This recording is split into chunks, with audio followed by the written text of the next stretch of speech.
Conversa aberta sobre ciência cidadã e saúde planetária. A proposta do Grupo de Trabalho Interdisciplinar. A ideia de hoje essa é uma reunião aberta, né, do GTI de Ciência Cidadã para a Saúde Planetária, e a sequência vai ser a seguinte, né? Então, eu vou começar falando um pouquinho sobre os objetivos do GT.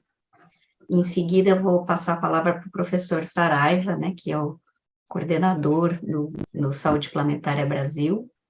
Depois eu vou falar um pouquinho de conceito de ciência cidadã. A Sheina vai falar sobre passos para a construção de um projeto de ciência cidadã em saúde planetária. E a Beatriz e o Luiz Gustavo vão apresentar a iniciativa de ciência cidadã Detetives da Comida. Muito bem. Então, o GTI de Ciência Cidadã para a Saúde Planetária tem alguns objetivos, né? Então, o objetivo geral deste GT interdisciplinar é contribuir para a ampliação da compreensão e o engajamento público em processos científicos relacionados à saúde planetária. Então, hoje, né, o grande objetivo aqui é a gente justamente abordar esses dois conceitos, ciência cidadã e saúde planetária, que são conceitos amplos, né, complexos, polissêmicos, interdisciplinares, transdisciplinares. E, especificamente, esse GT tem como objetivos prospectar, né, iniciativas em andamento, tanto dentro do grupo de saúde planetária quanto externamente, né? Então, essas iniciativas que tratam a saúde planetária sob uma perspectiva de ciência cidadã, compreender, a partir dessa prospecção, quais são os desafios e as oportunidades, né, para se trabalhar a saúde planetária sob essa perspectiva, e promover eventos de disseminação desses conceitos e, né, de ciência cidadã e como a ciência cidadã se conecta com a saúde planetária. Então, hoje estamos atendendo aqui a esse objetivo específico. Diálogo, né, promover a ampliação do grupo Ciência Cidadã para a Saúde Planetária dentro, né, do Saúde Planetária Brasil, mas com o diálogo, né, com os membros da Rede Brasileira de Ciência Cidadã. Então, o objetivo é aproximar essas duas redes, né, para a gente conversar sobre esses temas e produzir, né, materiais, então, materiais de apoio, e subsidiar a elaboração de projetos, tanto de pesquisa, né, quanto práticas de ciência cidadã para a saúde planetária. Bom, então, a ideia é tanto, né, disseminar esses dois conceitos e elaborar parcerias, quanto também realizar pesquisa, né, sobre esses dois temas. Então, hoje, o objetivo é justamente a gente iniciar esses trabalhos, e a gente tem aí um convidado, né, super importante para vir falar sobre esse tema amplo, que é a saúde planetária. Então, professor Saraiva, por favor, fique à vontade, né, para se apresentar, apresentar o grupo, né, e vamos começar, então, os diálogos. Obrigado, Natália. Boa noite para todas, para todos. É um prazer estar aqui. Muito, muito gosto até de ver esse primeiro evento do GTI, né, de Ciência Cidadã e Saúde Planetária. Bom, eu sou Antônio Mauro Saraiva, eu sou professor da Escola Politécnica da USP, e lá no Instituto de Estudos Avançados eu coordeno esse nosso grupo Saúde Planetária Brasil. E eu sempre costumo me colocar na posição de facilitador, né, um grupo onde tem muita gente boa, muita gente importante. Meu papel é mais realmente de facilitar as coisas para esse grupo avançar, dada a importância desse nosso tema, né? Assim que eu vejo essa coordenação. Dentro do grupo, nós temos do grande grupo Saúde Planetária Brasil, nós temos vários grupos de trabalho interdisciplinares. Este é um deles, né? Ciência Cidadã para a Saúde Planetária. Mas há outros, né? A comunicação, mudanças climáticas e saúde, educação, engenharia. A gente falta mais algum que agora eu esqueço. Mas, enfim, somos 6 ou 7 grupos. Mais o programa de embaixadores, né, e o programa de Lancet Countdown Report. Bom, mais detalhes sobre isso, vocês entram na página do Grupo de Saúde Planetária e vocês veem até de maneira mais atualizada. O site está sendo atualizado agora pela equipe de comunicação. Então, lá vocês vão encontrar mais detalhes sobre tudo isso, inclusive deste grupo aqui, que é um dos primeiros que está colocando seu conteúdo online, né? Mas eu queria focar, na verdade, na questão de saúde planetária em si, até da ligação que eu vejo com ciência cidadã. A razão pela qual até eu estimulei bastante, né, que esse grupo se formasse, né. Saúde planetária eu vou falar para quem não conhece, né, para quem está aqui que já conhece, peço desculpas, né, pelo prometer de novo, mas eu vou tentar ser bem breve. Saúde planetária, ela trata dessa questão urgentíssima que é como nós, como humanidade, temos afetado gravemente todos os sistemas do planeta e como isso está repercutindo de volta para nós do jeito pior possível. Então, a gente polui, né? Água, ar, solo, a gente desmata por qualquer razão, né? A gente usa em demasia recursos naturais, né? Pescado, água, madeira, enfim, uma série de coisas que se interconectam, né? E como consequência, o que a gente vê são algumas catástrofes, né? A mais evidente, e neste dia em particular a gente está vendo essa evidência, é mudanças climáticas, né? Mas ela é só uma delas. E, na verdade, ela é, no fundo, um acúmulo, né, resultado de várias dessas intervenções do homem, né?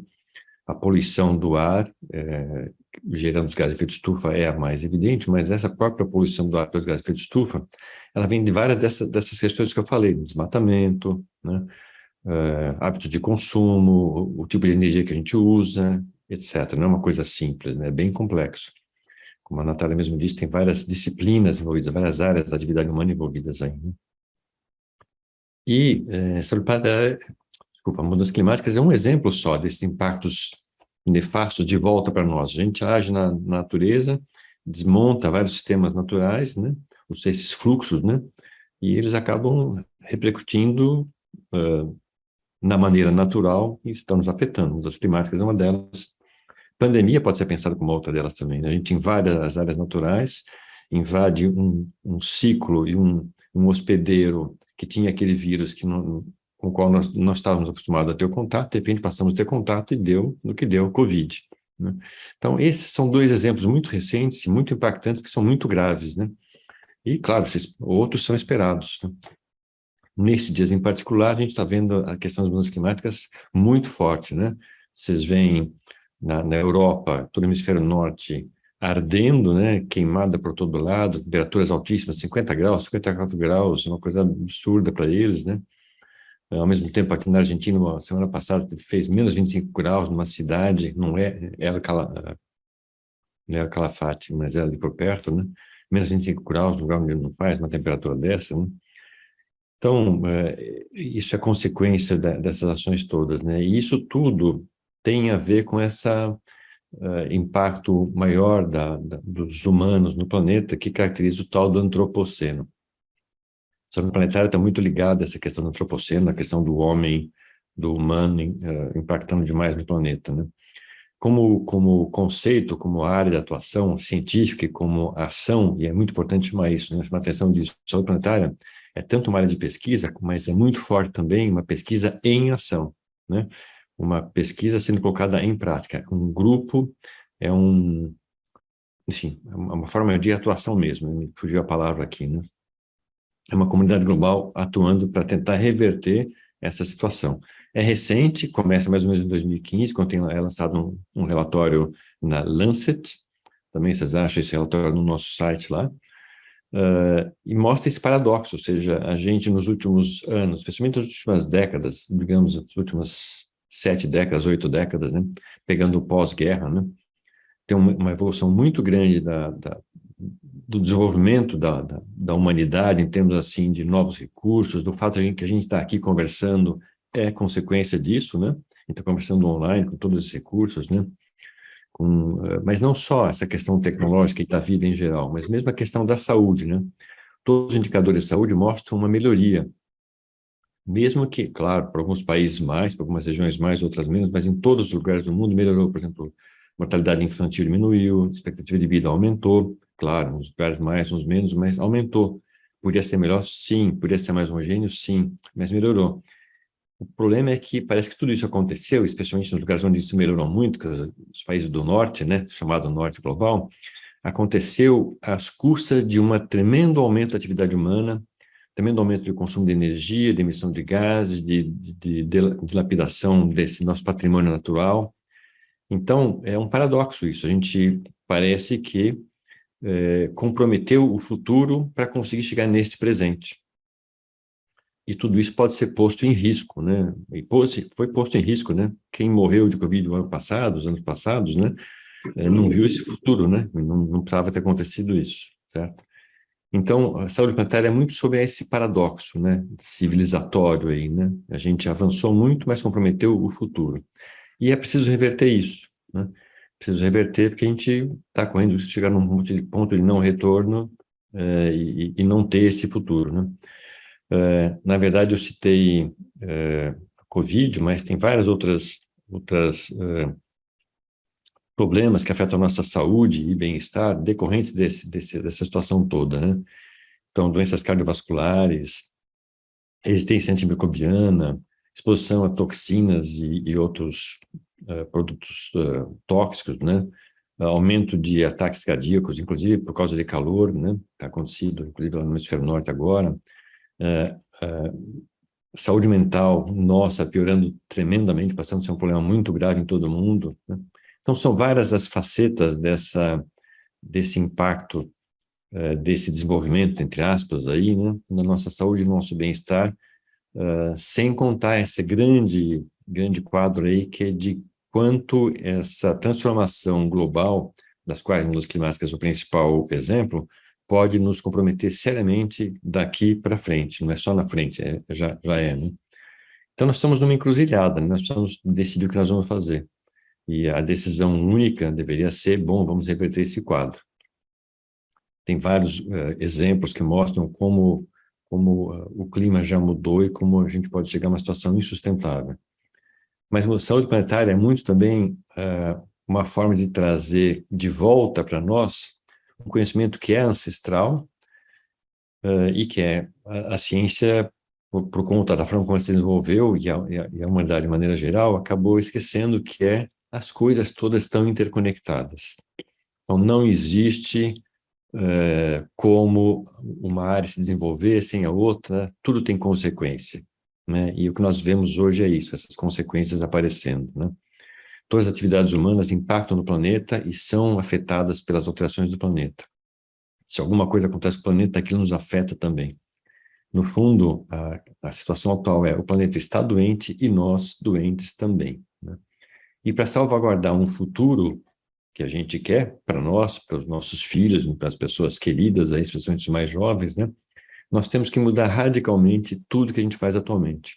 Isso é super desafiador, mas aí que entra a questão da ciência cidadã, também da mobilização dos cidadãos. Essas mudanças incluem, por exemplo, mudar o que a gente produz, como a gente produz e como a gente consome o que a gente consome. Produtos alimentícios, como é que a agricultura se desenvolve, que impacto que ela causa, o que a gente come, que é ligado a essa questão da produção agrícola, evidentemente, né? Mas não só isso, mas também o que a gente consome temos na nossa dieta, quanto aquilo é saudável ou não, né?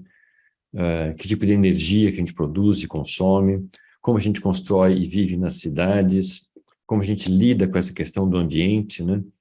Mas eu diria que por trás de tudo isso tem uma questão muito chave, de novo, Ciência Cidadã nos ajuda a fazer essa aproximação, que é como nós vemos nosso papel no mundo. Nós estamos aqui para fazer o que a gente quer, como humanos, de planeta Terra para nos servir, e nós não fazemos parte desse planeta, né? Ou vamos lembrar que nós somos parte da natureza, né? E, portanto, temos que levar isso em conta na hora de pensar nas nossas atitudes, né? E especialmente do ponto de vista de que muito o que está se passando agora, na verdade, desde sempre, né, e vai se passar no futuro, tem a ver com a questão de desigualdades, né, de injustiças. Então, entra uma questão muito forte de valores humanos. Se nós queremos fazer uma mudança para melhor, nós temos que incluir nessas mudanças questões de valores humanos. Não adianta em trocar, por exemplo, o uso de combustível fóssil por combustíveis movidos a energia elétrica, se aquilo vai ser baseado em lítio e cobalto, que tem um tremendo impacto na hora de fazer a extração mineral ou depois o descarte. Isso é feito com trabalho escravo, por exemplo. Então, não adianta trocar 6 por uma meia dúzia ainda, está só mudando o problema de lugar, talvez jogando um pouco mais para frente, né? O problema é ele continuar aí em potencial.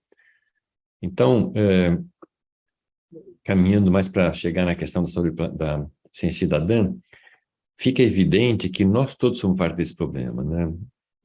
Quem já me ouviu falar mais de uma vez vai lembrar que eu sempre falo assim, nós todos somos causa de impacto aqui, né? Nós existimos, então impactamos. Se eu existo, se eu respiro, se eu me alimento, se eu me visto, se eu me desloco, eu impacto nesse planeta.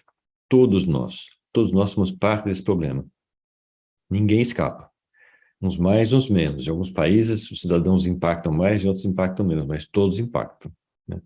Nós temos que passar a ser parte da solução, todos nós, né? Nós todos temos um papel a desempenhar.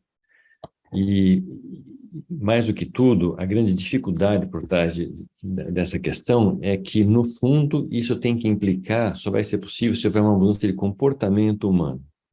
Se nós chegamos até aqui, nesse momento, foi por decisões humanas. Decisões de pessoas, não importa o nível, se mais alto numa escala de poder, mais baixo, mas todo mundo toma decisões. E vejam que essas decisões, elas são difíceis, né? Veja, a gente teve, na Covid, a gente teve uma situação de grande estresse, grande desafio, que a gente conseguiu vencer graças à ciência. E é importante dizer isso, né? Essa plantária é muito ciência posta em ação. Mas apesar de a gente ter conseguido vacinas muito rapidamente, em tempo recorde, mais de uma dezena de vacinas, acho que mais de 20 vacinas em 2 anos, ainda assim a gente tinha desde governos que eram contra as vacinas, governos que compravam todas as vacinas que havia, né, independente se precisava daquele estoque todo ou não. Então, no nível alto, né, essas iniquidades, essas barbaridades, mas também no nível mais baixo. Pessoas individuais se recusando a se vacinar, desacreditando da vacina, desacreditando das pesquisas, indo na onda de fake news, de enganações, né? Mas, no fim, são todas decisões individuais das pessoas, no nível baixo, no nível alto. Então, a questão básica é essa: para a gente mudar a situação atual, depende das pessoas quererem, tomarem sim, ciência do que está se passando, entenderem que o seu papel é muito relevante, cada um tem um papel relevante, importante, não dá para esperar ações de todos, tem que cada um fazer a sua parte. E aí que eu vejo que a ciência cidadã tem um papel importante, de fazer essa aproximação, né? Aproximação das pessoas com o problema, com a ciência que está por trás disso. Uma aproximação no sentido de uma cocriação mesmo, sentir corresponsável por tudo, né? Por entender o problema, por achar soluções em todas as formas que for possível. Eu, de fato, acredito que a principal forma, eu ia dizer a única, mas não quero ser tão radical, mas a principal forma, eu acho, de a gente conseguir reverter esse rumo atual, que é um rumo muito ruim, né, para o qual nós caminhamos, em termos de planeta, de sustentabilidade, é ser de baixo para cima, das pessoas para cima, das pessoas se organizando em grupos, sociedade civil se organizando, e aí pressionar os níveis superiores, seja instituições, governos internacionais, organismos internacionais. Não dá para esperar que venha de cima para baixo, né? Até porque onde a coisa pega é em nós. Então, eu acredito no poder nosso para fazer isso acontecer. E aí eu acho que Ciência Cidadã tem um papel importantíssimo para ajudar nessa mobilização, nessa agregação, para trabalharmos junto nesses problemas e nas soluções. Então, acho que é isso que eu queria dizer, falando muito rápido, né, para a gente poder ter tempo para conversa depois. Eu acho que espero ter deixado claro minha visão de como ciência cidadã é super importante neste contexto. Obrigado, Nath. Excelente, Saraiva, obrigada. Acho que, sim, cumpriu exatamente aqui o que a gente queria, né? Dar esse primeiro passo para a gente fazer aí a ligação entre saúde planetária e ciência cidadã. Excelente, muito obrigada. Eu vou compartilhar de novo a tela, então, para dar continuidade a essa fala, né, do professor Saraiva, a respeito, então, da ciência cidadã. O que que é, então, ciência cidadã e como ela pode contribuir para a gente trabalhar questões de saúde planetária, né? Então, afinal, o que que é ciência cidadã? Então, como o Saraiva mencionou, a ciência, né, o conhecimento, né, a ciência vem da palavra, né, latina scire, né, quer dizer conhecimento, saber, né? E saber é uma instância de poder.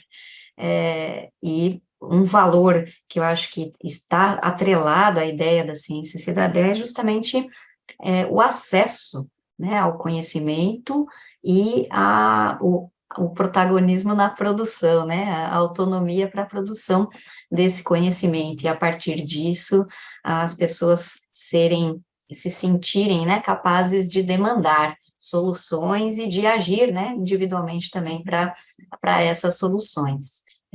Bom, me apresentando, então, eu sou a Natália, para quem não me conhece, né, sou professora lá na Universidade Federal do ABC, faço parte, né, já há algum tempo do grupo de saúde planetária, né, o professor Saraiva me convidou, então, para coordenar o GTI de Ciência Cidadã, sou membro cofundadora, junto com o professor Saraiva, com a professora Blanche, a Sheina, que estão aqui, da Rede Brasileira de Ciência Cidadã e mais outras pessoas, né, e coordeno o grupo de Ciência Cidadã e Conservação Ambiental lá na UFABC. Então, a ciência cidadã, né? Então, vamos lá para esse conceito. A ciência cidadã faz parte de um movimento maior, que é o movimento da ciência aberta, e justamente quando a gente estava falando dessa questão de um valor, né? Das pessoas terem acesso aos conhecimentos, né? Então, a ciência cidadã, justamente, ela entra dentro dessa perspectiva de acesso, né? Acesso a dados, acesso a informações científicas, mas não só o acesso, mas também a produção, né, desses conhecimentos, e a gente vai ver como isso acontece. Aqui no Brasil, existem diversas pessoas que trabalham com ciência cidadã, muitas das quais não utilizam esse termo ainda, né, não sabem que trabalham com ciência cidadã. Então, a ciência cidadã, às vezes, é chamada de monitoramento participativo, monitoramento de base comunitária, ciência participativa, ciência colaborativa, e outros termos. E existem pessoas que estão entrando em contato com esse termo agora, né, e estão conhecendo e começando, né, a utilizar esse termo. Então, é importante a gente falar sobre as definições, né, que não é única, né, a definição de ciência cidadã. Então, só para vocês terem uma ideia, nesse artigo aqui de 2021, os autores encontraram 34 diferentes definições de ciência cidadã, então é um termo com muitas definições, então é importante a gente entender um pouquinho sobre essas definições, para quando a gente utilizar o termo, né, a gente está passando uma informação que vem atrelada, né, ao uso desse termo. Então, uma questão importante, né, quando a gente define ciência cidadã, é a parceria, né? Então, a parceria de cientistas e pessoas interessadas em ciência. Qualquer pessoa interessada em ciência pode, né, realizar uma parceria com os cientistas, demandar essa parceria, ou vice-versa, né? Os cientistas podem procurar pessoas e pedir, né, uma parceria para trabalhar alguma questão de interesse, né, de investigação. Bom, essas parcerias, elas têm, né, o potencial de promover o engajamento, então, das pessoas em diferentes etapas do processo científico, né, então, sempre que a gente pensa em ciência cidadã, a gente pensa nessa participação das pessoas nas etapas do processo científico, desde a definição de uma questão de pesquisa, até, né, a obtenção de informações, desenvolvimento de hipóteses, quando a gente está pensando numa ciência hipotético-dedutiva, né, planejamento de estudo, coleta de dados, análise de amostras, análise de dados, interpretação de dados, elaboração de conclusões, disseminação de resultados, discussão de resultados e elaboração de novos questionamentos. Então, o cientista cidadão ou a cientista cidadã poderá participar de uma ou mais etapas do processo científico.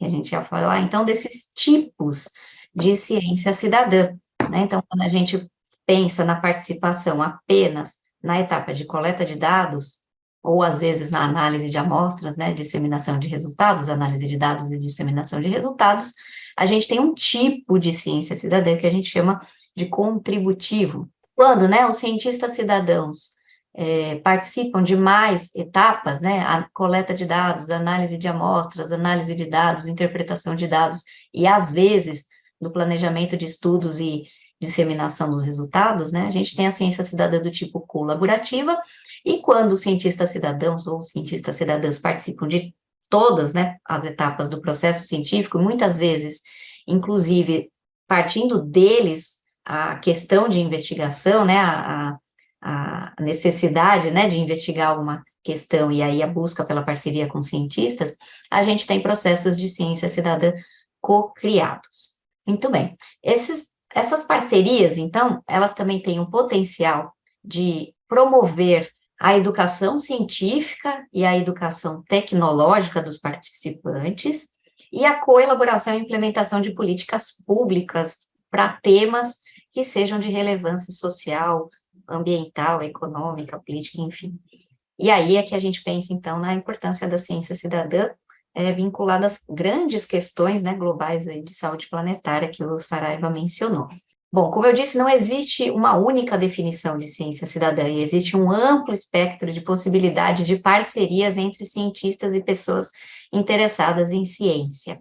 Desde processos, então, que são mais relacionados à interiorização pelo público de conceitos científicos, e a partir desse entendimento, as pessoas passam a mudar seus comportamentos, atitudes e demandar soluções para essas questões, né, de relevância social e ambiental, o que a gente chama, então, de cidadania científica ou ciência democrática, conforme a definição aí do Irving, né, que é um sociólogo e publicou um trabalho em 95 definindo ciência cidadã, até, né, essa definição proposta por Bonnen, mais ou menos na mesma época, né, que significa a participação pública com dados para a ciência, né, mais na linha do tipo, né, de ciência cidadã contributivo. Então, a ciência cidadã abrange essa ampla gama de possibilidades, de parcerias, né, aqui a gente não está falando de dois lados da ciência cidadã, né, mas de facetas, né, ou de possibilidades da gente enxergar a ciência cidadã. A ciência cidadã segue alguns princípios. Eu vou falar rapidamente sobre eles, são 10 princípios. Então, o primeiro é que os cientistas cidadãos se envolvem ativamente nas atividades científicas, gerando novos conhecimentos e novas compreensões. Então, quando a gente pensa em ciência cidadã, é ciência, né, com a única diferença da ciência tradicional, que é a parceria, né, com membros da sociedade que não são cientistas de formação, né, que não têm, podem até ser, né, cientistas de formação também, mas, enfim, que não estão lá vinculados a uma instituição necessariamente de pesquisa, ou que não fazem isso em seu dia a dia como trabalho. Os projetos de ciência cidadã produzem, portanto, genuínos resultados científicos, então esses dados que são gerados a partir dessas parcerias podem ser utilizados para a geração de artigos científicos, podem subsidiar decisões de manejo, decisões de gestão, decisões, né, subsidiar políticas públicas, então são dados genuínos, e por isso deve se ter um cuidado, né, com a geração desses dados e dessas informações e desses resultados. O terceiro princípio diz que tanto os cientistas quanto os cientistas cidadãos, ou as cientistas e as cientistas cidadãs, são beneficiados pela participação nos projetos de ciência cidadã. E aí, quando a gente fala em benefício, para os cientistas seria a questão, né, das publicações, a geração desse novo conhecimento. Para os cientistas cidadãos, além disso, né, a gente tem questões de educação científica, a questão de saúde mental. A saúde mental pode ser tanto para os cientistas quanto para os cientistas cidadãos, né, de estar participando de uma atividade que seja prazerosa, né, e que envolva algum assunto que seja de interesse, conhecer pessoas, né, que também tenham os mesmos interesses. Então, são diversos os benefícios. No caso dos cientistas, a parceria pode produzir dados que não seriam possíveis sem a parceria, né? Então, ampliando a escala, tanto espacial quanto temporal das pesquisas, muitas vezes reduzindo o custo dessas pesquisas, né? Porque a gente imagina o deslocamento, até isso tem muito a ver também com saúde planetária, né? Imagina um cientista tendo que se deslocar, né, para diversos lugares, e isso envolve diversos custos e logísticos. Então, a parceria também pode vir nesse sentido, né? Trazer esse benefício. Enfim, então são diversos os benefícios. O princípio 4 diz, então, que os cientistas cidadãos podem, caso queiram, participar em várias etapas do processo científico, e a gente tem, então, os diferentes tipos de ciência cidadã. É muito interessante quando os cientistas cidadãos, com o passar do tempo, eles vão se engajando em mais etapas, ou mesmo passando a participar da gestão dos projetos de ciência cidadã, né? Isso é muito interessante quando acontece, quando a gente tem participação de longo prazo. Então, os tipos de ciência cidadã. Quinto princípio diz que os cientistas cidadãos recebem feedback do projeto dos quais eles participam, então é muito importante que, ao participarem de um projeto que seja criado por um cientista, por exemplo, né, iniciado por um cientista, os cientistas cidadãos saibam quais são os objetivos desse projeto, por que eles estão coletando aquele dado, para onde esses dados vão, como eles podem acessar esses dados, que eles recebam, né, periodicamente, os resultados, né, quais são os impactos daquele projeto, os resultados, enfim. Então, esse é um princípio importante que mantém, muitas vezes, o engajamento continuado desses cientistas cidadãos nos projetos.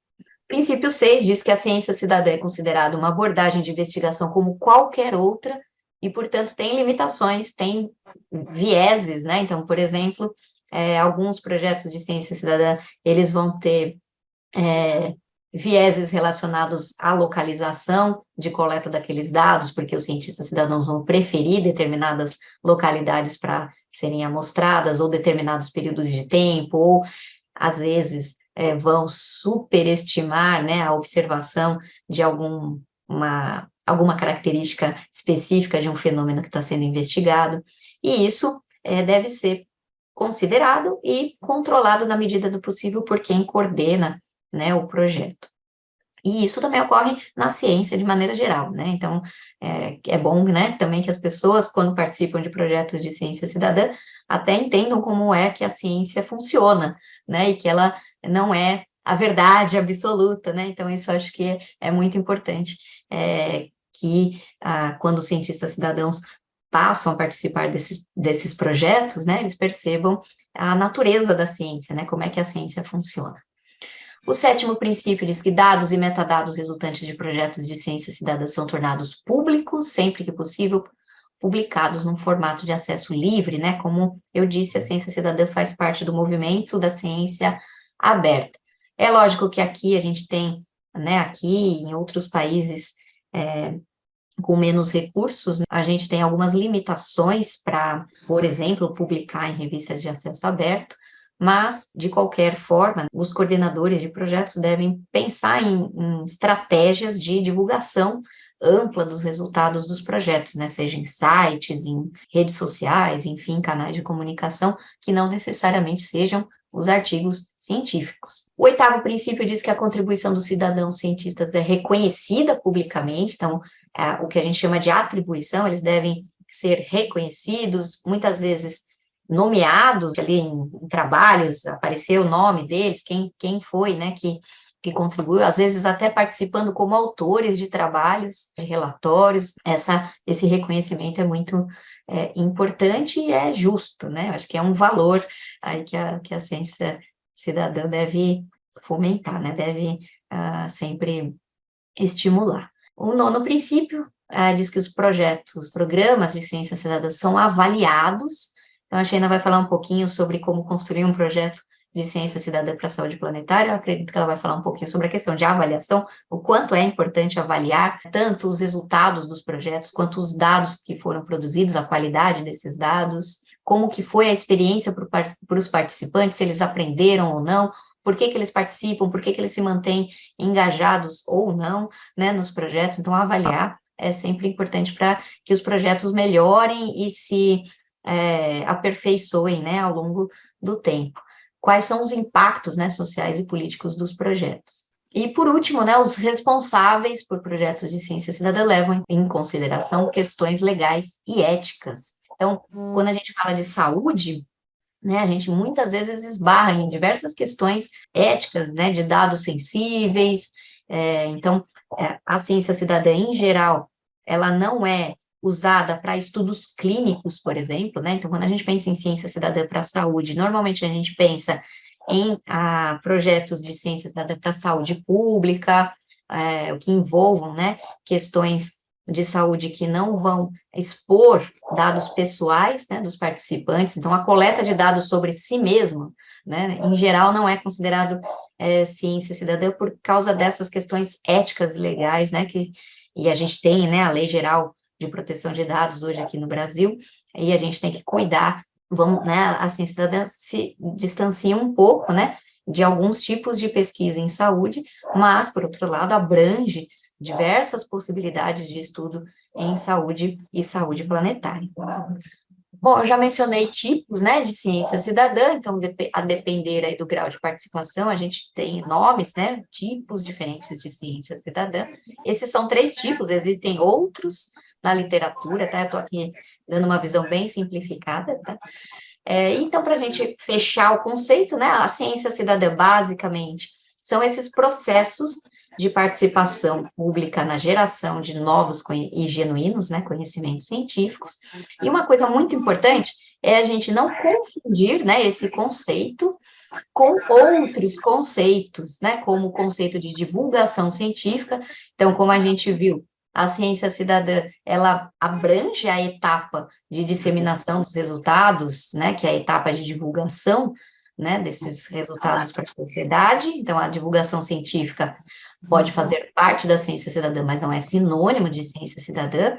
A ciência cidadã também não é sinônimo de educação ambiental, porque a ciência cidadã pode envolver questões fora, né, da esfera ambiental, como questões da física, da química, questões da história que não tenham a ver necessariamente com questões socioambientais, né? Mas quando a ciência cidadã abrange questões socioambientais, ela pode ser uma promotora de educação científica e educação ambiental, né?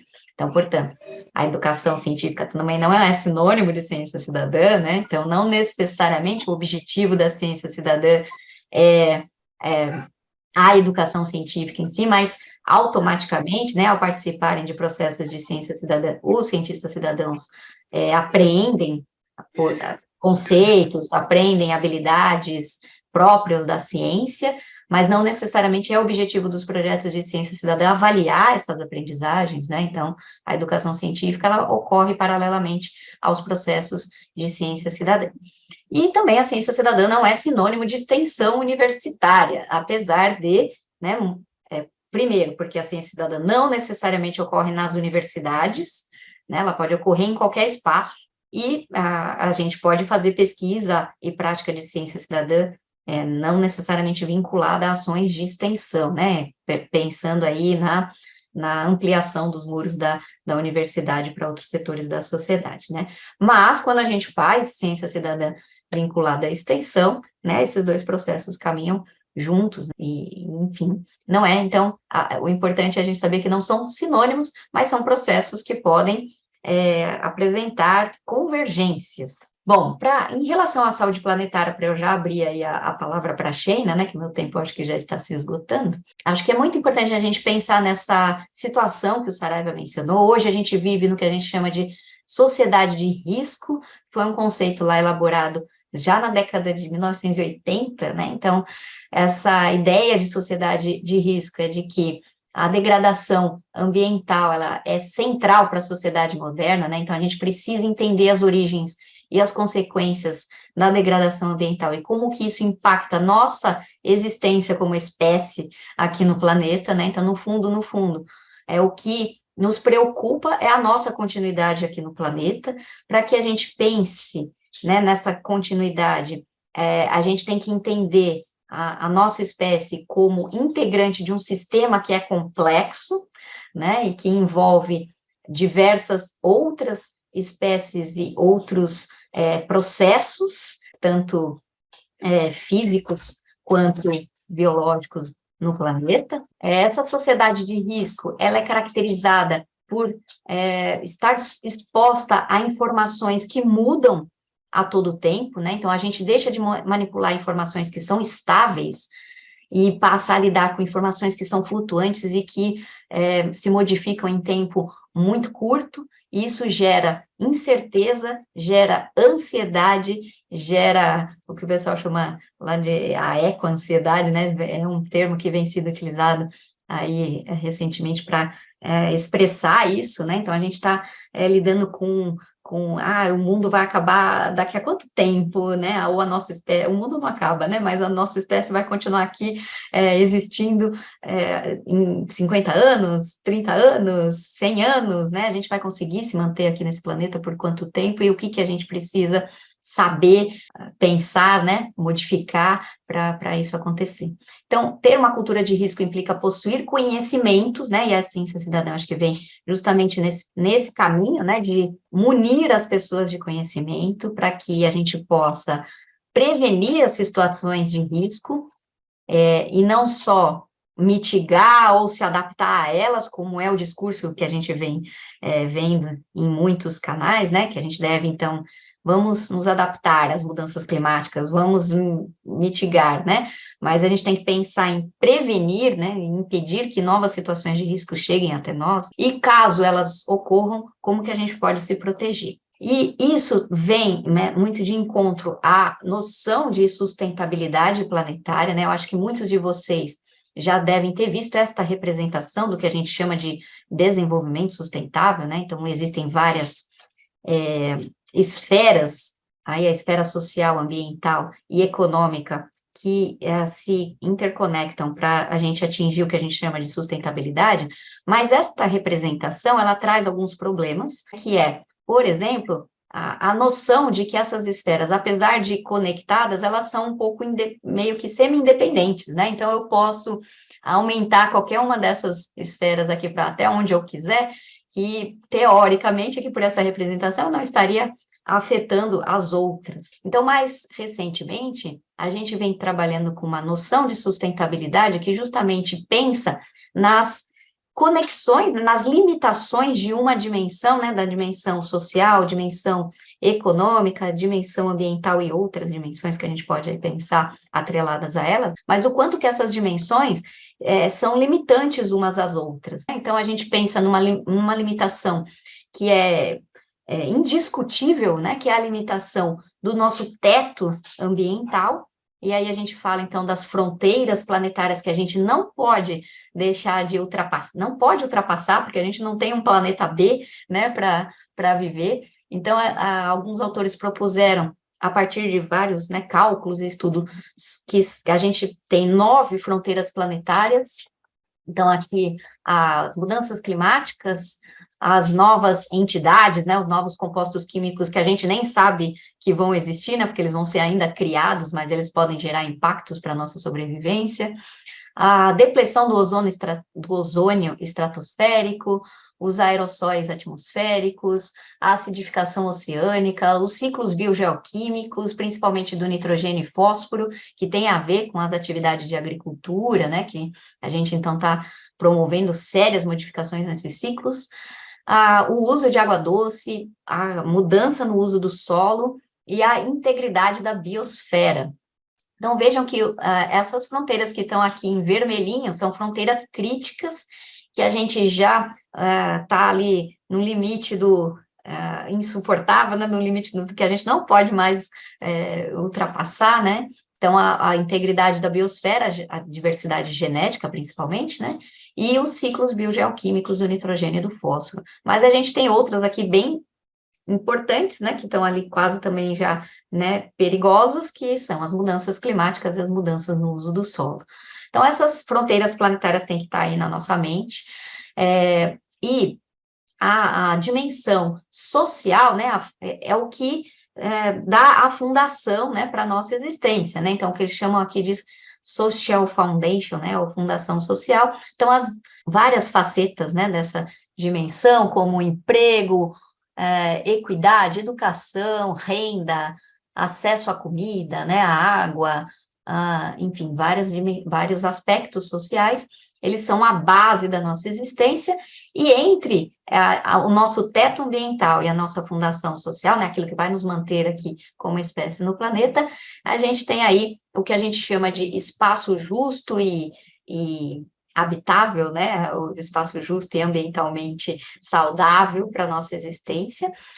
E a dimensão econômica, ela tem que estar a serviço, né, dessa dessas duas dimensões, e não o inverso, que é o que a gente tem visto hoje, que o Saraiva falou dessa questão da mudança de comportamento, né? Hoje, nossa sociedade vive muito em função da economia, né? Então, vivemos para o trabalho, por exemplo, ao invés da noção de que trabalhamos para viver, ou de que, né, criamos tecnologia, ou criamos, ou usamos os recursos para sobreviver, né? Então, a dimensão econômica está a favor da dimensão social e da dimensão ambiental, e não o inverso. Acho que essa é uma mudança né, tem que dar aí um clique na nossa mente, justamente para a gente mudar essa forma de ver essas três dimensões.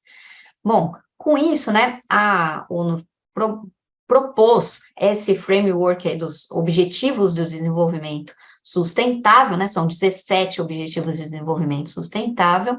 A gente tem aí alguns relacionados à biodiversidade, outros relacionados às cidades, né, ao consumo, ao uso da água, né, então aquelas dimensões ambientais e sociais que eu mencionei, elas estão aqui abarcadas pelos ODS, né, os Objetivos do Desenvolvimento Sustentável, e a ciência cidadã pode contribuir para o monitoramento e levantamento de informações e subsidiar ações relacionadas aos ODS, né? Então, esse trabalho aqui de 2020 mostra que os 17 ODS, cada um dos 17 ODS, eles têm vários indicadores, né, propostos, que devem ser monitorados periodicamente, né, para que a gente entenda como é que está a nossa situação aqui no planeta. E então todos esses quadradinhos aqui indicam são esses indicadores, e a cor aqui indica para quais indicadores e metas dos Objetivos de Desenvolvimento Sustentável a ciência cidadã pode contribuir, né? Então, em amarelinho aqui, a gente tem os indicadores para os quais a ciência cidadã pode contribuir, mas ainda não está contribuindo, e em verde, indicadores para os quais a ciência cidadã já contribui. Então, vejam, e os em cinza, os autores não conseguiram identificar uma, né, possibilidade aí da ciência cidadã contribuir. Então, vejam quanto é possível a ciência cidadã contribuir, né, e o quão pouco ela já contribui, né, então ainda há um grande campo, né, para a ciência cidadã ampliar aí a sua ação, né, a difusão aí para que a gente possa chegar aonde a gente quer, né, que é esses objetivos, né, do desenvolvimento sustentável e a continuidade da nossa espécie dentro das condições que a gente chama de condições holocênicas, né? Então, o Saraiva mencionou o antropoceno. Por que é uma preocupação antropoceno? Porque a gente está modificando as condições holocênicas, que foram as condições nas quais a nossa espécie surgiu e nas quais a gente sabe que a nossa espécie sobrevive, né? Então, mudar essas condições significa um caminho para a nossa própria extinção, né? Bom, é isso, essa mensagem que eu queria passar, espero ter dado algumas ideias aí de convergências, né, entre ciência, cidadã e saúde planetária, e vou passar agora a palavra para a Sheina. Obrigada.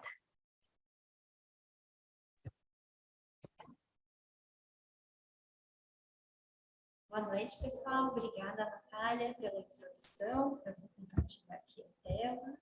Então, vamos lá.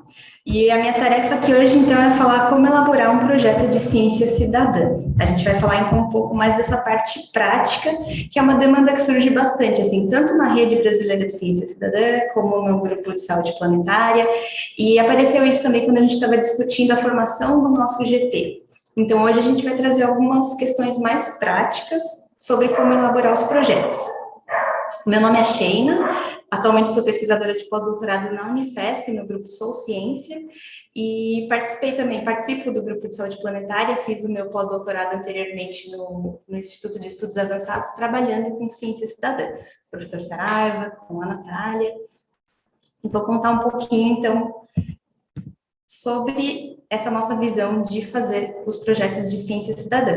É interessante a gente ver esse histórico da ciência cidadã, é um campo em ampla expansão. Aqui a gente vê um estudo de revisão que mostra essas barrinhas azuis, são os estudos de ciência cidadã por ano, e aqui, em laranja, é a produção acadêmica em todos os temas. A gente vê que ela foi crescendo, mas começou a cair aqui nesse período mais recente, mas a pesquisa em ciência cidadã tem um crescimento exponencial, ela vem crescendo, crescendo, aqui para em 2015, que foi quando eles pararam de estudar, mas a gente sabe que esse crescimento continuou, então a gente vê muito estudo em ciência cidadã, em várias disciplinas, um crescimento muito grande, e realmente torna um campo em expansão que a gente precisa entender como criar projetos, como criar bons projetos que tenham sucesso, que gerem dados que sejam bons para a utilização em ciência.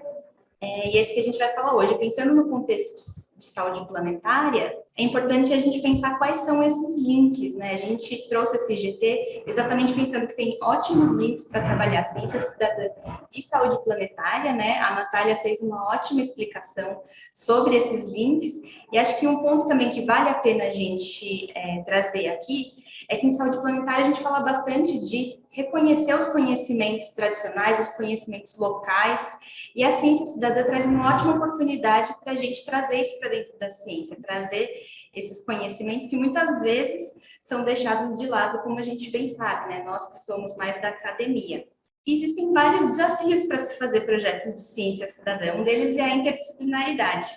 Pode parecer um pouco óbvio, mas quando a gente trabalha com os projetos de ciência cidadã, a gente trabalha com pessoas de várias disciplinas que foram formadas com linguagens diferentes, com referenciais teóricos diferentes. Isso é um grande desafio na hora da gente conversar, mas a gente precisa trazer todos esses tipos de conhecimento para fazer esses projetos de uma forma eficaz.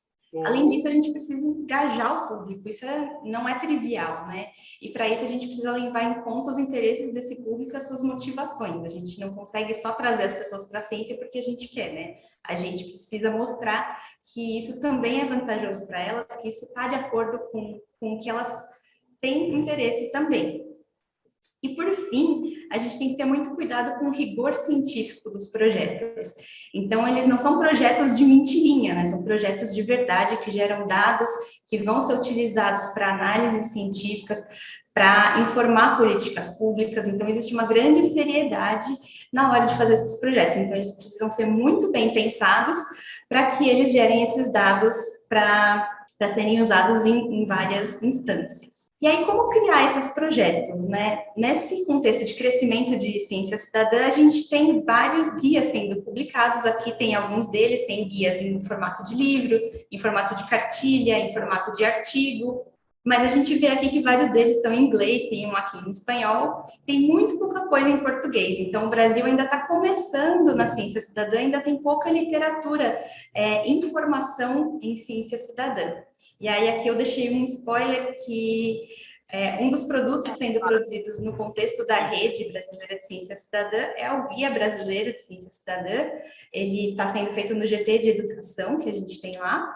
Quem coordena é a Denise, que está por aqui. Então, é um projeto que a gente está fazendo com bastante carinho. Eu acho que tem um grande potencial, tem muita gente envolvida. E a gente, logo mais, vai ter o nosso guia para o contexto brasileiro, né? Também não adianta a gente pegar o que é produzido lá fora e tentar aplicar aqui, que às vezes não encaixa, né? A gente precisa ter algo feito para a nossa realidade. Então, é muito importante essa produção que está sendo feita dentro desse GT. E outra preocupação dentro dessa criação dos guias para a ciência cidadã é de que não tem um tipo só de ciência cidadã. A Natália falou muito bem, né? Existem vários tipos, existem várias definições. Então, não tem uma fórmula ideal para a gente criar um projeto. É muito difícil a gente fazer um conjuntinho de regras que sirva para todo mundo.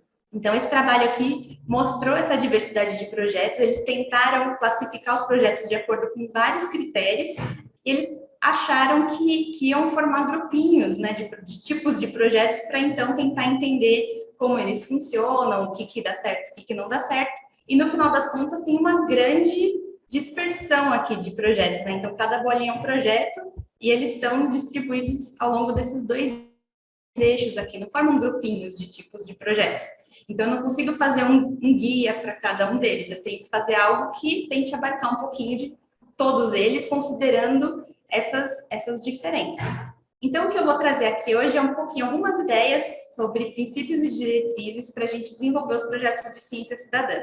está dividido em duas partes, então a gente vai primeiro falar de reflexões iniciais, então vamos pensar um pouquinho sobre o projeto e depois pensar em etapas práticas para colocar esse projeto em andamento. Essa estrutura está fazendo parte de um artigo de opinião que a gente está construindo, então o feedback de vocês é muito bem-vindo, como eu falei, né? Cada um tem uma experiência, cada um vê de um jeito e a gente precisa tentar incorporar essas múltiplas visões. Então, sobre as reflexões iniciais, a gente tem aqui o projeto, né? A gente teve uma ideia de projeto e o que a gente precisa pensar e definir sobre esse projeto. Então, uma questão são os objetivos e as motivações, quem vai ser o público-alvo, que abordagens metodológicas eu vou utilizar, que complexidade vai ter esse projeto, vai ser simples ou complexo, qual é o grau de participação do público, qual vai ser a duração e quais vão ser os recursos que eu vou precisar.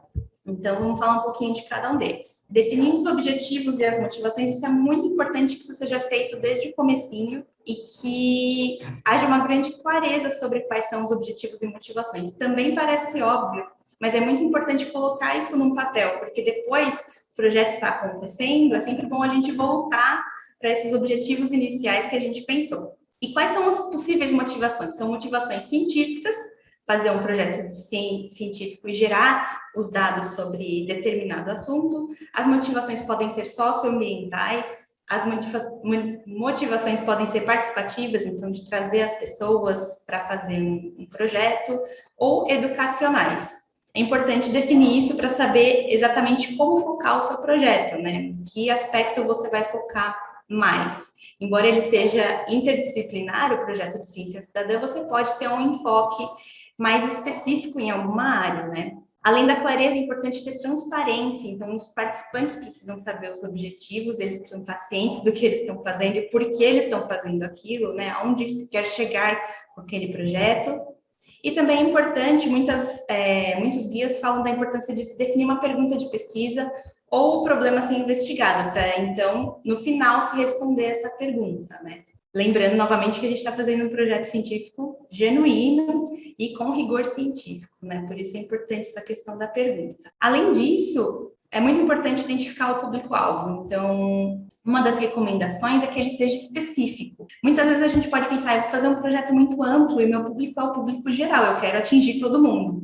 Mas isso tem um problema, que você acaba tendo um público muito grande, que você não consegue focar nas estratégias de comunicação, nos tipos de treinamento que você vai fornecer. Então, é importante direcionar para um público específico, ainda que seja um público grande, mas tentar direcionar para saber que linguagem você vai usar, que estratégias de comunicação você utiliza.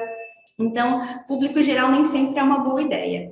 E, além disso, você precisa avaliar os interesses e motivações desse público. Então, o que eles esperam ao participar desse projeto? Porque assim você consegue alinhar melhor as expectativas do que a equipe do projeto quer com o que os participantes querem também, né? Isso é muito importante para resultar num projeto com sucesso, com engajamento e tudo mais. Em relação à abordagem metodológica, isso tem relação com aquele gráfico que eu mostrei, com as bolinhas coloridas, foi aquele trabalho que criou essa classificação de abordagem metodológica. Então, existem dois tipos principais de projetos. Um deles é o monitoramento sistemático. E como é esse projeto? Ele é um projeto caracterizado pelo treinamento presencial das pessoas, então as pessoas recebem um treinamento in loco, as visitas são repetidas, então um monitoramento num lugar específico, que você vai várias vezes fazer a coleta de dados. Esse local é pré-selecionado, então existem locais específicos de interesse para serem estudados. E muitas vezes você usa um equipamento especial, ou um binóculo, ou um medidor de qualidade de ar, algo que precise de um equipamento, um tipo de medida que precisa de equipamento para ser coletado.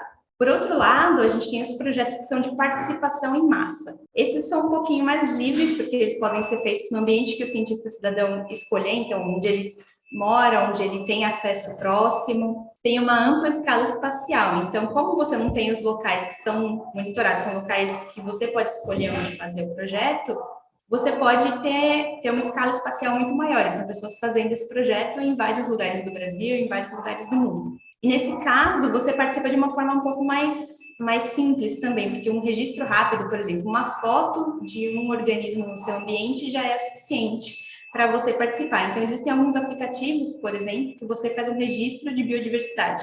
Você está passeando na rua, viu uma flor bonita, tira uma foto e você fez um registro de ciência cidadã. Você vai subir esse registro, essa foto em algum aplicativo, em alguma plataforma.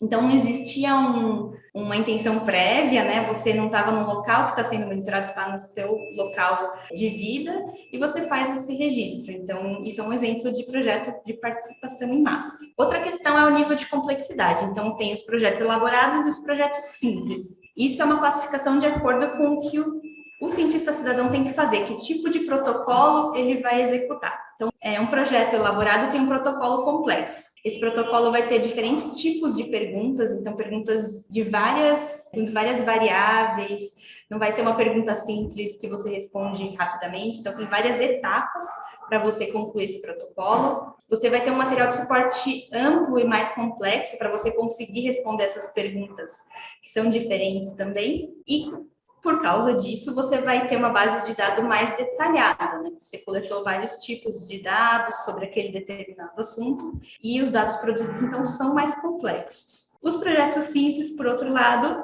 ou eles não têm um protocolo estruturado, né? Não tem um guia de passo a passo do que fazer, ou esse protocolo é muito mais simples, então tem poucos tipos de perguntas, né, em comparação com os elaborados. Pode ser que você precise de alguma experiência no tema, então talvez você precise de experiência em identificar os tipos de animais ou tipos de plantas que você está investigando, que você já saiba como lidar com aquele objeto de pesquisa. E como os protocolos são mais simples ou não tem protocolo estruturado, você tem dados resultantes mais simples também.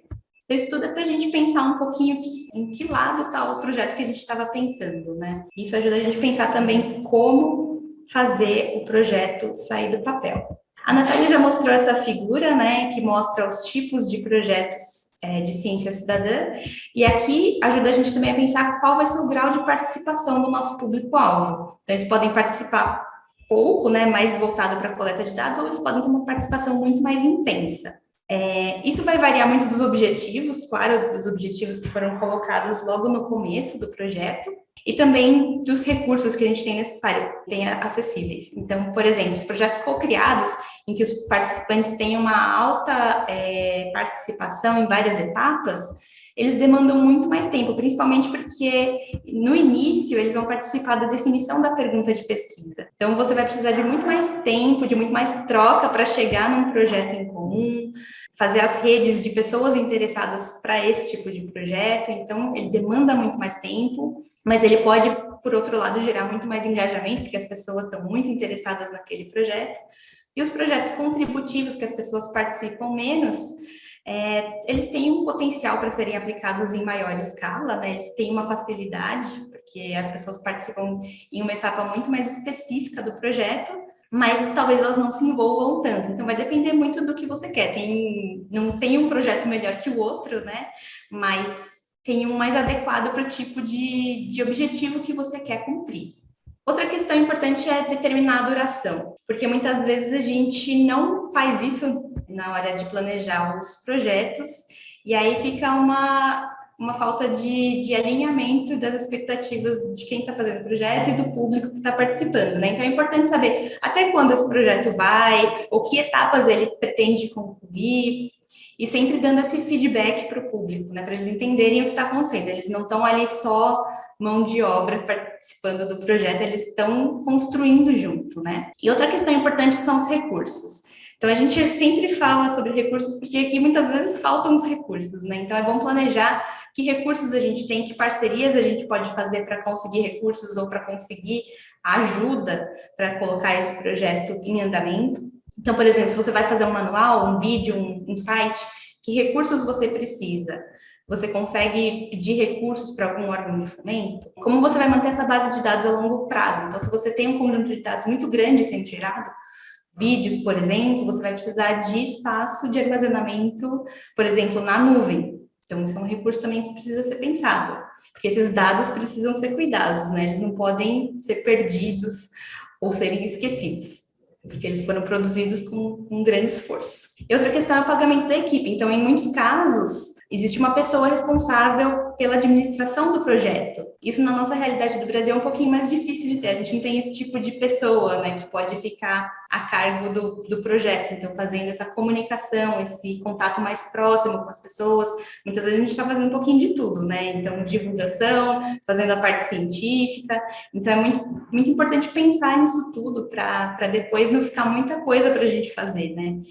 Será que a gente consegue dividir essas tarefas em diferentes membros da equipe? É importante planejar isso. E agora, depois da gente pensar em tudo isso, essa parte mais filosófica do projeto, a gente pode pensar nas etapas práticas. Então, primeiro a gente vai continuar o planejamento, mas que etapas são essas? A gente vai formar uma equipe, então, como a gente já falou, ela tem que ser multidisciplinar para a gente conseguir abordar diferentes questões dos projetos de ciência cidadã, questões de computação, questões de educação, questões científicas, questões do objeto de estudo, então se é qualidade do ar, precisa de alguém das ciências atmosféricas ou físicas que entenda dessas questões, ou de saúde, porque vai ver o impacto disso na saúde das pessoas.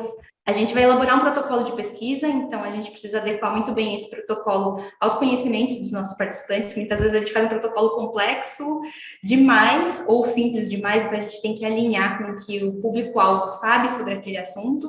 A gente precisa testar esse protocolo para ver se ele funciona, é muito importante isso, porque às vezes a gente fez ele e acha que está perfeito. Na hora de testar, precisa corrigir, então é importante separar esse tempo de testagem, de um piloto do protocolo, e também adequar a linguagem. O terceiro passo é produzir os materiais de apoio, então a gente precisa de algo explicando o nosso protocolo para o nosso público, pode ser um vídeo, pode ser um livro, pode ser um panfleto. E isso vai ser importante, porque ter um protocolo e um material de apoio bem feito favorece o aprendizado científico dos participantes e também a qualidade dos dados que são produzidos. Então, quanto mais a gente tomar cuidado nisso, melhor os dados vêm depois, né? Isso é muito importante. A gente tem que fazer um esclarecimento sobre as questões éticas e legais, então prever que questões a gente vai ter que lidar. Então, é importante ter sempre o consentimento dos participantes, eles têm que saber o que eles estão fazendo, né? Se eu pegar uma foto na internet de biodiversidade, de uma flor em algum lugar e falar que isso é ciência cidadã, não é ciência cidadã porque aquela pessoa não estava participando de um projeto, ela não sabia que ela estava produzindo um dado científico, né? Diferente. Então, existe todo um contrato, toda uma conversa sobre isso. Consentimento é muito importante, e esses dados a gente tem que tomar cuidado com a privacidade deles, né? Então, as questões de não divulgar dados pessoais, de tomar cuidado como esses dados são armazenados, se a gente não está infringindo nenhuma lei, porque existem leis para isso, né? Aqui a gente tem a LGPD, a Lei Geral de Proteção de Dados, então tem todo um cuidado. E a gente tem que planejar a avaliação, como a Natália falou, a gente colocou isso para cá, muitos guias colocam a avaliação lá no final. Mas é bom planejar a avaliação logo no começo para a gente saber como a gente vai avaliar, o que eu tenho que coletar de informação para avaliar o meu projeto. E eu tenho que pensar isso em curto, médio e longo prazo. Então, no curto prazo, como eu vou avaliar se o projeto funcionou, se as pessoas conseguiram coletar os dados, eles têm qualidade, se essas pessoas aprenderam sobre o objeto de estudo no médio prazo. E no longo prazo, será que a gente conseguiu promover alguma ação, alguma mudança de comportamento? Esses daqui, de longo prazo, são muito mais difíceis de medir. Tem a ver com as ações que o professor Saraiva estava falando lá no começo, né? Será que a gente conseguiu promover alguma ação? Isso não necessariamente a gente vai conseguir medir, mas é importante pensar o que a gente gostaria de atingir, né? E aí a gente chega na etapa de implementação. Aqui a gente vai divulgar e recrutar os participantes. Então, para isso, a gente vai pensar qual é a linguagem mais adequada, que canais são adequados. É importante estabelecer parcerias para isso dar certo.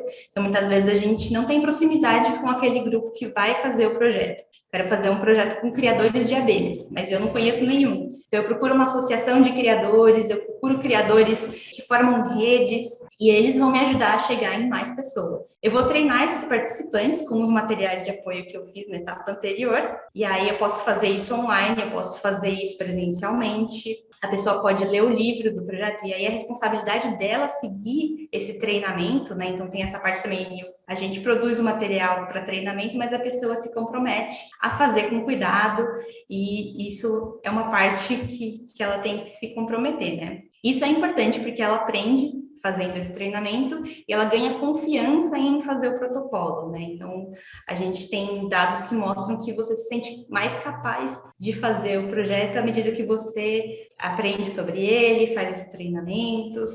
E, por fim, coletaram-se os dados, a gente vai disponibilizar esses dados.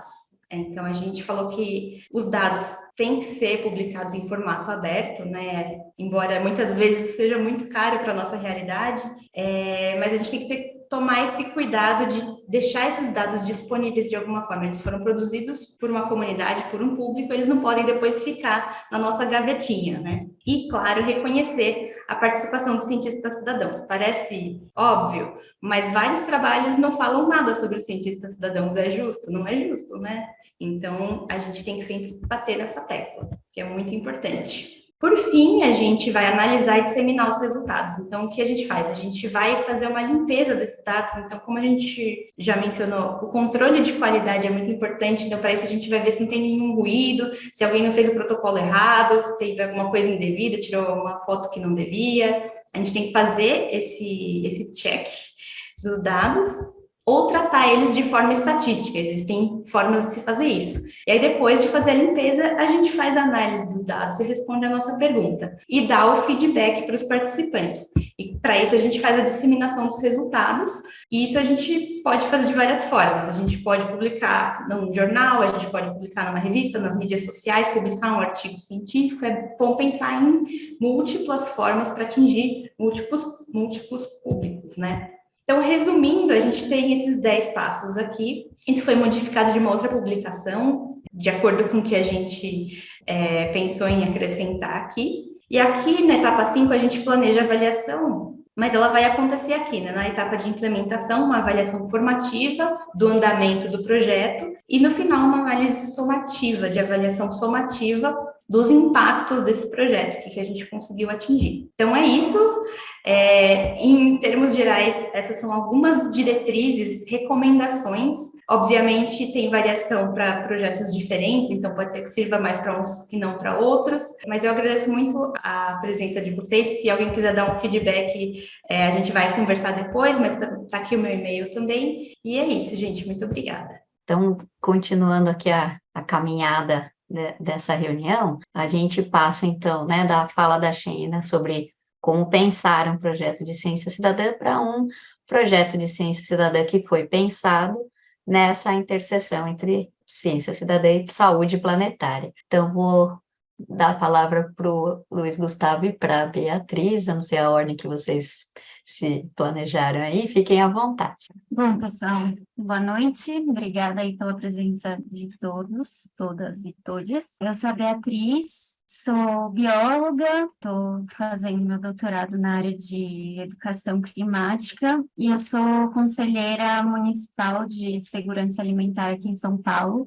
junto com o Luiz Gustavo, né? A gente faz meio que um mandato coletivo. E junto com ele, com a Sheina e com outra colega nossa, a Vanessa, a gente desenvolveu esse projeto, Detetives da Comida, e a gente pensou ele também como um potencial projeto para colaborar no monitoramento da segurança alimentar. Isso vai ficar mais nítido ao longo da apresentação. Bom, então eu queria começar aí com um panorama meio geral, né? Desses dados da pandemia, em que a fome aumentou muito aqui, né, no Brasil, quase dobra em 2 anos de pandemia, isso também no mundo, né, mas trouxe esses dados do Brasil, e o Brasil retornou para o mapa da fome da ONU, né, o que preocupou muito todo mundo. A gente viu essas manifestações nas ruas também, com aumento de quantidade de moradores de rua, pelo menos em São Paulo, isso ficou bastante explícito, mas apesar desse cenário catastrófico de pandemia e de guerra da Ucrânia, que todo mundo usa meio como um argumento para justificar o aumento da fome no mundo, a gente já vinha num processo de tendência de aumento desses dados. Então, esse gráfico aqui mostra, né, a porcentagem de pessoas no mundo que estão desnutridas, né, estão com fome. E aí a gente vê que desde 2018 a gente começa a observar essa tendência de aumento, né? Então, antes desses 2 episódios infelizes aí. E aí fica a pergunta, né, de como que a gente age, onde a gente age, por onde começar, se isso é um fenômeno que está presente no mundo inteiro, está presente no país inteiro, como que a gente começa? A gente precisa, né, de informações confiáveis para começar a agir. E as informações que a gente tem disponíveis, muitas vezes elas são a nível de cidade, estado ou país, o que não nos diz quais são aqueles territórios em si que são prioritários para a ação. Então, quando a pandemia começou aqui em São Paulo, a gente já estava com esse mandato no Conselho Municipal, e nós do Conselho ficamos muito preocupados e buscando, né, uma orientação de por onde começar a agir, e a gente não tinha, muitas vezes, esses dados.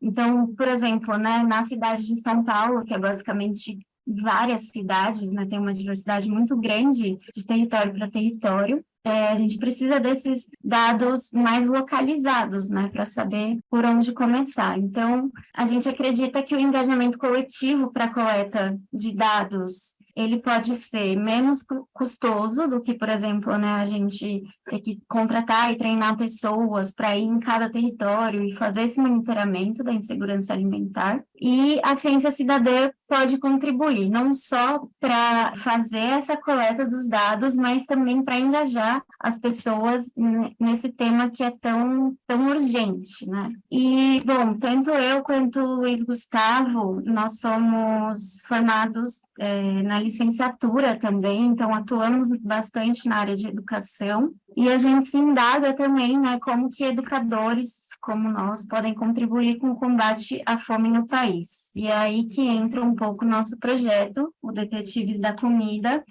e a ideia é pensar a fome e a insegurança alimentar e o combate a tudo isso a partir do território escolar. Vou passar a palavra agora para o Luiz. Alô, boa noite. Obrigado pela introdução, Bia.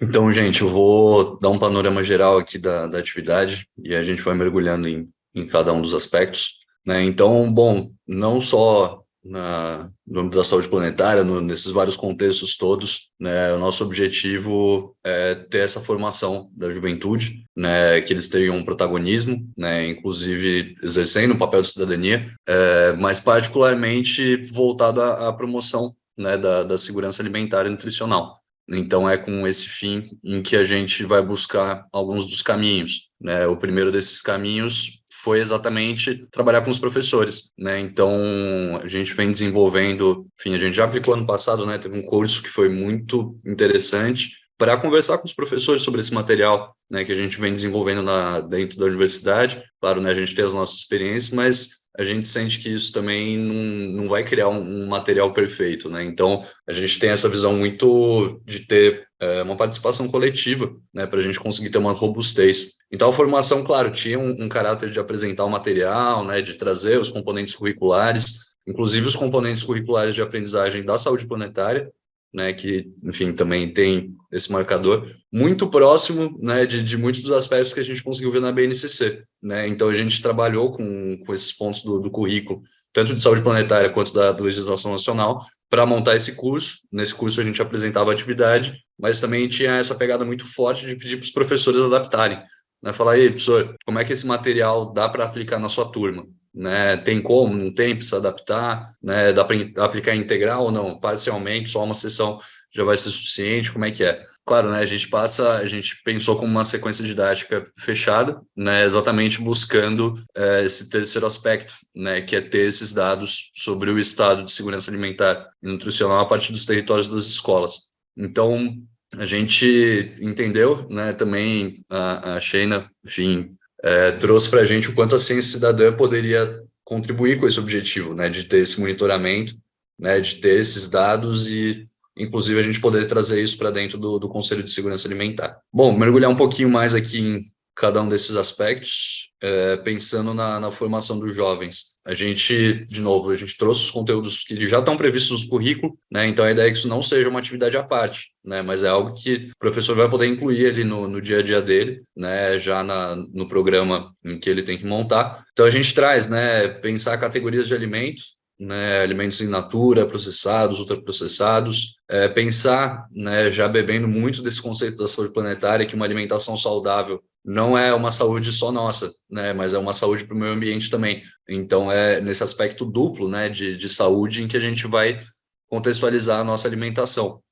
Falar também sobre as mudanças climáticas, né, ou como é que os nossos sistemas alimentares, na verdade, estão impactando não só também o que a gente consome, né, mas como é que isso se propaga no meio ambiente, né? Isso está criando o mundo que a gente quer. E aí a gente chegou nessa primeira pergunta. Então, o que a gente está comendo e mais ainda, né, do que a gente está comendo, por que a gente está comendo isso? Né? A gente tem uma escolha, então trazer também a perspectiva da soberania alimentar, né, que também é um componente muito importante desse debate. Isso tudo nesses contextos sistêmicos, de entender os sistemas alimentares, né, de entender o planeta como um sistema que a gente faz parte. Com relação às formações, então, a gente apresentou essa classificação dos processados, ultraprocessados, que é a classificação nova, né? A gente tem essa introdução bem conceitual, né? Então, falar da classificação, das mudanças do clima, trazer esse olhar sobre os limites planetários, que a professora Natália tinha comentado um pouco mais cedo, né, assim como esses marcadores da saúde planetária e da ciência cidadã. Então vai ter esse módulo um pouco mais conceitual, né? No segundo módulo, a gente apresenta o questionário, que é o protocolo de coleta de dados, né, que a gente está usando, que é diretamente o protocolo do CISVAN, né, para o monitoramento de segurança alimentar. Então, a gente entende, né, que trazer esse protocolo para um contexto educativo tem um tipo de benefício duplo, né, tem um feedback aí, né, porque a gente está tanto formando os estudantes, né, quanto trabalhando junto e conseguindo mais dados, né, aumentando a robustez desse corpo de dados para esse tipo de monitoramento. Então, a gente desenvolveu, né, tanto um material para os estudantes, né, em que é um material impresso, tem diversas habilidades, inclusive a habilidade de leitura, né? A gente considerou que era bastante importante para ter esse pensamento amplo, esse pensamento crítico, sistêmico, né? Então, tem esse material para os estudantes e a gente montou também um material para os professores, né? Que não só reforça tudo aquilo que a gente tem, que a gente traz no curso, né? Mas coloca também outras possibilidades para os professores adaptarem e aprofundarem, né, alguns dos temas que eles achem ali pertinentes conforme cada uma das turmas. E com tudo isso, a gente busca, né, primeiro, que os alunos eles atuem como cientistas, né, então eles vão fazer entrevistas com, enfim, quem cuida deles, com os responsáveis por eles, porque a gente entende que a escola está capilarizada no território, né, então a gente conseguir motivar os professores para que os professores treinem os estudantes, né, é quase exponencial a escala em que a gente consegue alcançar e tomar dados, né, então tem essa parte da tomada de dados, mas a gente também, né, pensando no ensino de ciências, né, num contexto mais amplo, a gente pede que os alunos também interpretem, que eles analisem esses dados, né, então a gente vai partir ali de uma matriz, né, de dados da coleta mesmo, a gente vai transformar isso em planilhas organizadas, né, dessas planilhas organizadas mostrar também a construção de gráficos, né, gráficos simples, gráficos de coluna, né, então isso tudo são alguns dos componentes curriculares de diversas disciplinas, e o processo científico, né, envolve também uma comunicação. Então, a gente tentou trazer essa última etapa, né, para que os estudantes sejam protagonistas em comunicar esses resultados em que eles obtiveram nas pesquisas deles. É um pouco por aí que a gente vai, eu passo a palavra para a Bia. Enfim, só para vocês entenderem um pouquinho, né, como que é esse material do CISVAN, ele é esse protocolo bastante simples, foi idealizado para estar inserido no SUS, né, para os próprios médicos fazerem essa entrevista com os pacientes. Não sei, assim, dizer exatamente se está sendo aplicado, como está sendo aplicado, mas, enfim, a partir dessas perguntas, né, a gente consegue trabalhar a questão da classificação nova dos alimentos, então, eles conseguem ter noção de qual categoria está sendo mais ou menos consumida, e a gente tem também indicadores aqui sobre os hábitos alimentares, né, e essa pergunta de quais refeições você faz ao longo do dia pode indicar aí uma possível fome ou insegurança alimentar. Então, a ideia é que cada estudante faça entrevista com os seus responsáveis. Voltando para a sala de aula em grupos, eles vão organizar esses dados, como a LG falou, né, em tabelas e depois em gráficos, e vão comunicar esses dados dentro da escola, então, para os próprios colegas, para os professores, possivelmente em redes sociais, se a escola permitir e achar pertinente, né? Também tem um fator aí de trabalhar com essas mídias digitais. E a nossa ideia é que esses dados também sejam disponibilizados em um site que está ainda em desenvolvimento, né?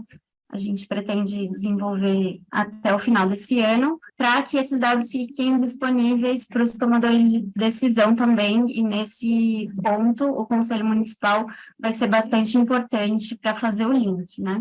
E aí o material, né, para os estudantes, que é o livreto em si, ele tem essa carinha aqui, essa capa, e as ilustrações foram feitas pela Fran Matsumoto, e a edição é do IEA, né?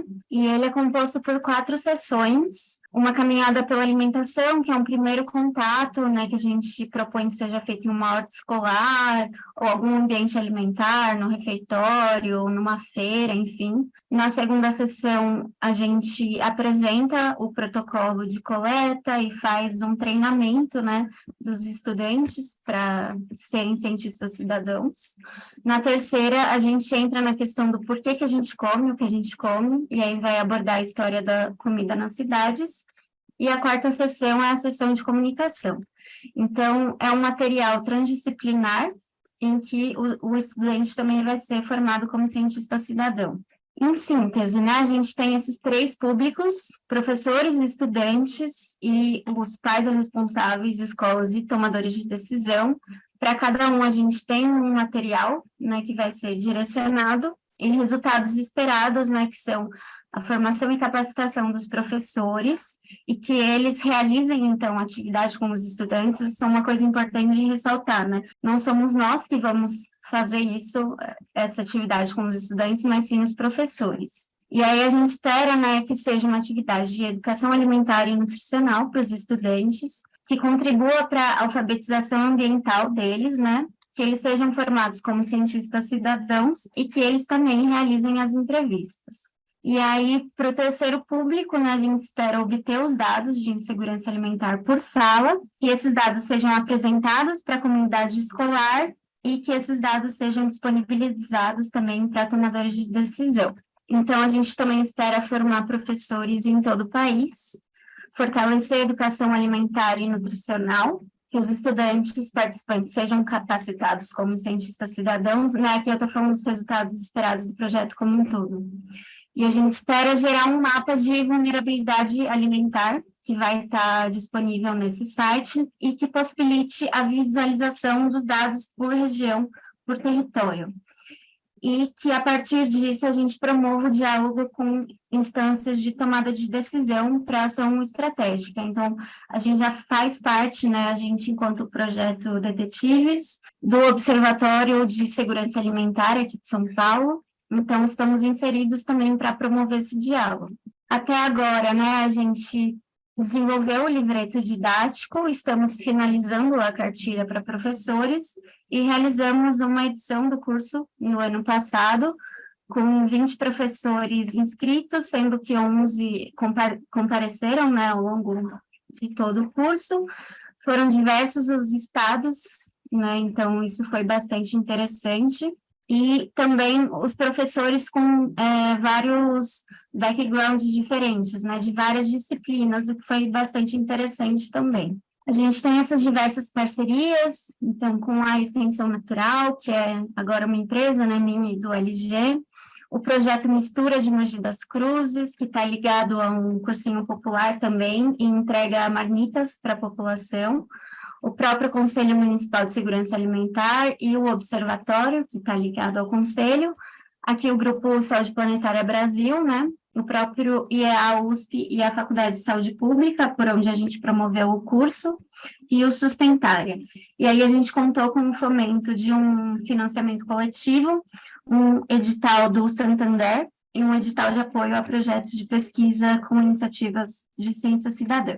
Agora a gente pretende realizar 2 edições do curso, né? Uma em parceria com o Sustentária e uma voltada para o projeto Mistura, para os professores do cursinho popular. Vamos enviar esses materiais para os professores participantes, porque até agora a gente não conseguiu imprimir ainda, né? Então, estamos fazendo isso esse ano. E a gente pretende que esse projeto seja implementado efetivamente nas escolas, então até agora a gente só atingiu os professores, os estudantes ainda não foram atingidos, e também estamos desenvolvendo o site para disponibilizar as informações. Esses são todos os nossos apoios e realizadores, e é isso, gente, obrigada. Perfeito, Bia, perfeito.